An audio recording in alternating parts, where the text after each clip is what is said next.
parti pour le circuit Sarthe Pays de la Loire. La 57e édition s'est élancée de Noirmoutier mardi et fera une nouvelle fois étape à Angers. Mercredi, la course va bousculer les habitudes du quartier Belleveille. Pour l'occasion, la ville met les petits plats dans les grands. C'est une opération importante.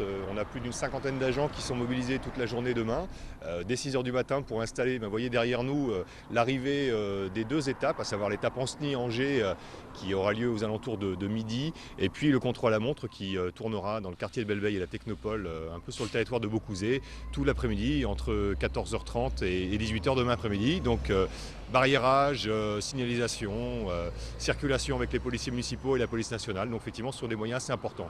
Demain, ce sont des cyclistes qui déboucheront à l'horizon de l'avenue Pattonne. Il est donc conseillé de prendre ses dispositions pour circuler. En rouge, voici le trajet des coureurs mercredi matin. En vert, celui du contre-la-montre de l'après-midi. Un parcours que les novices pourront d'ailleurs emprunter entre 14 h et 15 h 15, mais seulement pour le plaisir.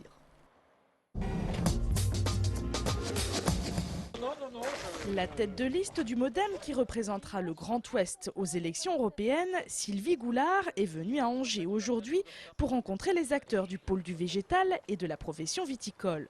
Peu connue du grand public, cette Marseillaise de 44 ans s'est engagée il y a seulement 2 mois en politique. C'est François Bayrou lui-même qui l'a approchée.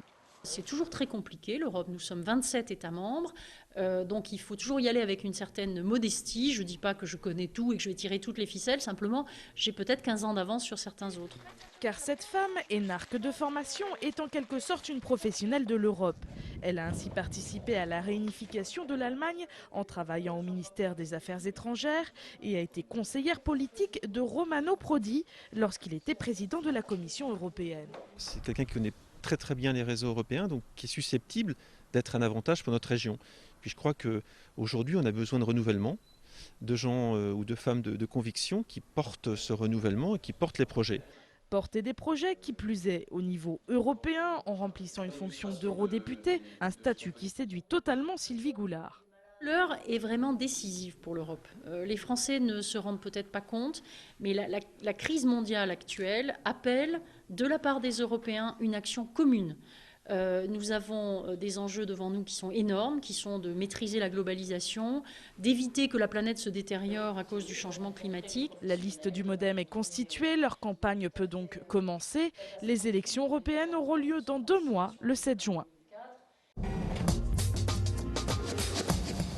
12 055 000 €, c'est notre chiffre du jour et c'est le montant du nouveau contrat unique versé par la région à Angers-Loire Métropole. Cet accord a officiellement été signé en fin de semaine dernière.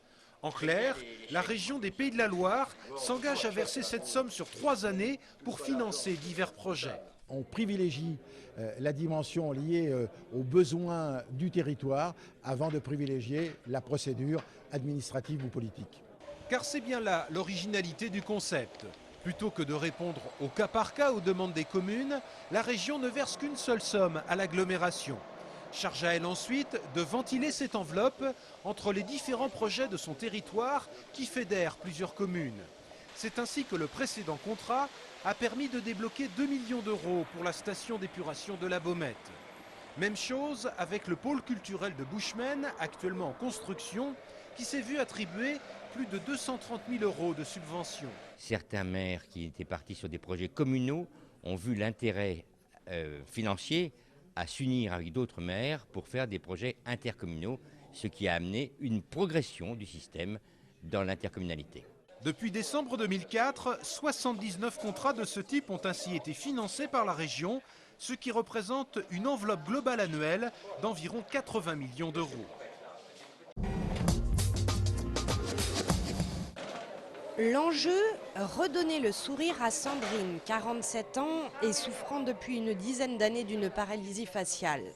C'est une opération de chirurgie réparatrice assez exceptionnelle qui s'est déroulée en fin de semaine dernière à la clinique Saint-Joseph à Trélazé.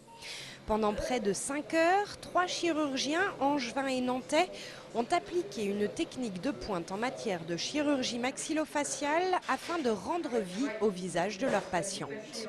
Le principe est de déplacer des muscles qui sont encore actifs, des muscles de la tempe, pour venir créer une mobilité de la lèvre, de l'aile narinaire, aussi bien au repos avoir un visage symétrique et un visage dynamique avec un sourire naturel. La myoplastie d'allongement du temporal, c'est l'intervention délicate qu'a subie Sandrine. Une technique qui fait aujourd'hui référence dans le monde entier et qui était vendredi réalisée pour la première fois à la clinique Saint-Joseph. Elle arrive aujourd'hui parce que c'est le fruit d'une collaboration entre nos praticiens et les praticiens des hôpitaux et des cliniques environnantes. Et donc on est sur une perspective de développement assez importante. Cela fait 2 ans maintenant que la clinique développe son pôle de chirurgie faciale, un pôle d'excellence qui permettra de renouveler ce type de partenariat. Sandrine, elle, a retrouvé un visage symétrique, mais il lui faudra encore 1 année de rééducation pour réapprendre à sourire.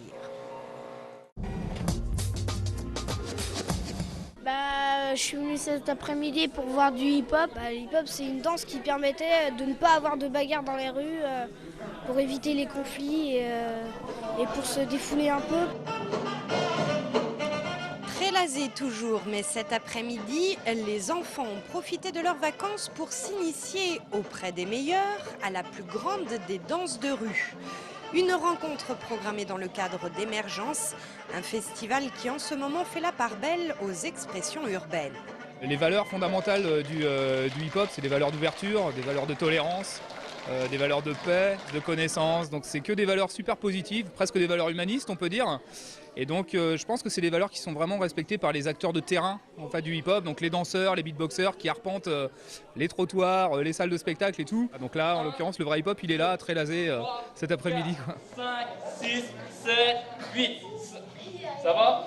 Et le vrai hip-hop, avec tous ces enchaînements de figures parfois compliqués, c'est un peu difficile à maîtriser, mais très impressionnant à regarder. Émergence a programmé tout plein d'animations cette semaine, le programme complet sur son site internet.